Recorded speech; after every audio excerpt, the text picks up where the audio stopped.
కల్కి 2 release date అడగొద్దన్నారు కాబట్టి అది అడగం మేము.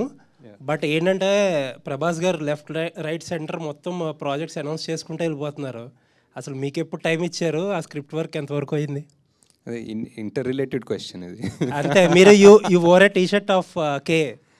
అవును ఇంకా తప్పదు కాబట్టి ఆడ చెప్పాలి. వాట్ ఈస్ ప్రాజెక్ట్ కే దగ్గర ఉన్నాం. ఇంకా ప్రాజెక్ట్ వాట్ ఈస్ K2కి వెళ్దాం. ఇంకా K2 టైం ఉంది సార్, ఇంకా ఫిగర్ అవుట్ చేస్తారు. ఇంకా నథింగ్ కాంక్రీట్, ఒక డేట్ కానీ టెంటేటివ్గా ఏమీ అనుకున్నాం ఒక డేట్ ఉంది, ప్రెప్ అంతా నడుస్తుంది. బట్ ఎవ్రీథింగ్ ఈజ్ మూవబుల్ కదా, డిపెండింగ్ ఆన్. ఇప్పుడు అనుకుంటున్న డేట్ ఏంటో చెప్పండి పోనీ. మనకి డేట్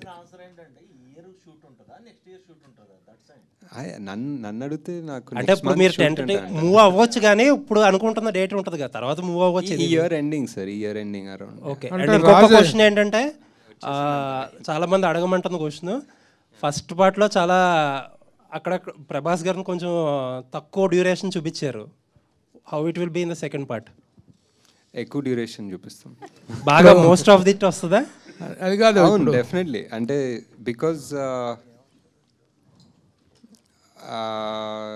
డ్యూరేషన్ అని కూడా కాదు, but it was first part was చాలా. ఇప్పుడు ఆ మహాభారతం సెటప్ చేసుకొని, ఇప్పుడు సుమతి క్యారెక్టర్ ఏం చేస్తుందో చేసి, ఆ శ్రద్ధామ అనే అతనికి క్యారెక్టర్ అంతా చేసిన తర్వాత ఇక్కడికి వచ్చాము. సో ఇదంతా అయిపోయింది. ఇప్పుడు నెక్స్ట్ మిగిలింది only Bhairava and Karna angle. So second part full అదే ఉంటుంది.